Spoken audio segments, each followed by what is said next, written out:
Tangis Nabi Muhammad ketika putranya meninggal.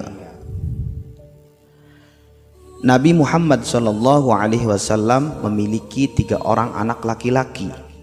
2 anak laki-laki merupakan hasil pernikahannya dengan Sayyidah Khadijah, yaitu Sayyidina Al-Qasim dan Sayyidina Abdullah. Riwayat lain menyebut 4, 2 orang lainnya adalah At-Tayyib dan At-Tahir.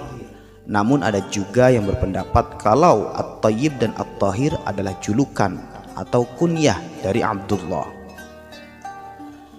Al-Qasim lahir di Makkah sebelum ayahnya diutus menjadi seorang rasul. Ia merupakan putra pertama Nabi Muhammad. Oleh karenanya Nabi dijuluki Abul Qasim, ayahnya Qasim. Namun kebersamaan Nabi Muhammad dengan Al-Qasim tidak berlangsung lama. Ketika usia Al-Qasim 2 tahun, Allah memanggilnya pulang.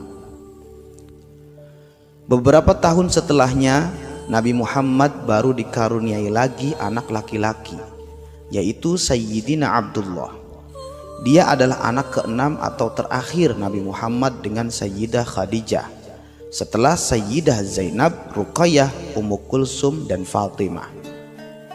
Ia lahir di Makkah setelah era kenabian.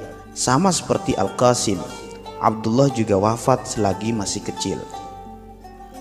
Wafatnya Al-Qasim dan Abdullah meninggalkan luka yang mendalam di hati Nabi Muhammad dan Sayyidah Khadijah. Tidak ada yang bisa menghapus kesedihan Nabi kecuali wahyu yang turun kepadanya, sehingga beliau sibuk menjalankan tugasnya sebagai seorang rasul.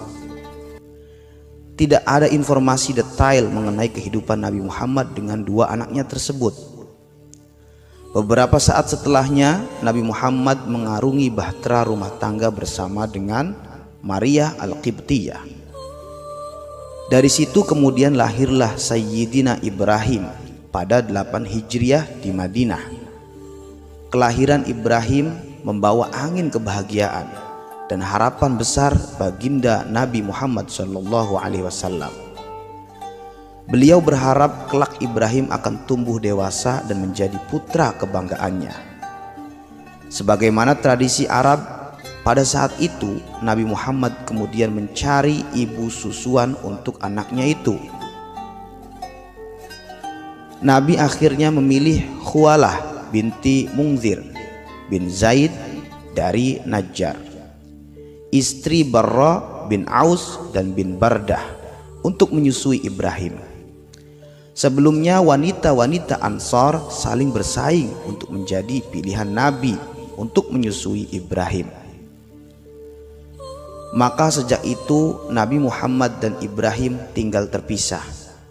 Nabi Muhammad di samping Masjid Nabawi di tengah-tengah kota Madinah, sementara Ibrahim bersama ibu susuannya di dataran tinggi Madinah. Namun setiap hari Nabi mengunjungi putranya itu. Beliau singgah beberapa saat di rumah Khawlah, mengajak Ibrahim bercanda dan berbicara lembut.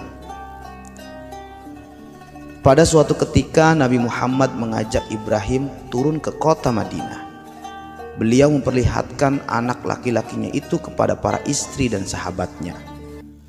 Selama 1,5 tahun Ibrahim tumbuh sehat dan kuat. Namun sama seperti Al-Qasim dan Abdullah, Ibrahim wafat selagi usianya masih kecil, tahun ke-10 Hijriah. Padahal tidak ada tanda-tanda kalau si buah hati akan pergi secepat itu. Air mata Nabi tumpah di pipinya, tidak kuasa menahan sedih setelah yang dikasihinya pergi meninggalkannya. Perasaan Nabi sebagai seorang ayah terguncang karena kematian anaknya. Hal ini membuat sahabat Abdurrahman bin Auf bertanya-tanya mengenai tangisan Nabi Muhammad SAW. Dia khawatir duka yang mendalam akan terus mengguncang hati Nabi. Oleh sebab itu dia terus menghibur Nabi. Mata boleh berlinang, tetapi hati tetap khusyuk. Memang kami bersedih atas dirimu, Ibrahim, tetapi kami tidak mengucapkan kata-kata selain yang diridhoi, kata Nabi kepada Abdurrahman bin Auf. Bukan rasa berkabung yang aku larang, tetapi menangis dan meraung-raung tambahnya. Memang Nabi menghampiri jenazah Ibrahim sambil menangis.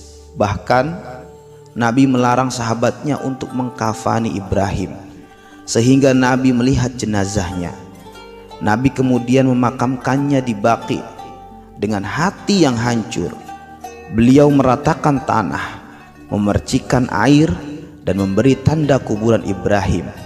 Kata Nabi, tanda kuburan memang tidak memberi manfaat ataupun mudarat, namun ia cukup menghibur orang yang masih hidup. Ketika Ibrahim wafat, terjadi gerhana di Madinah.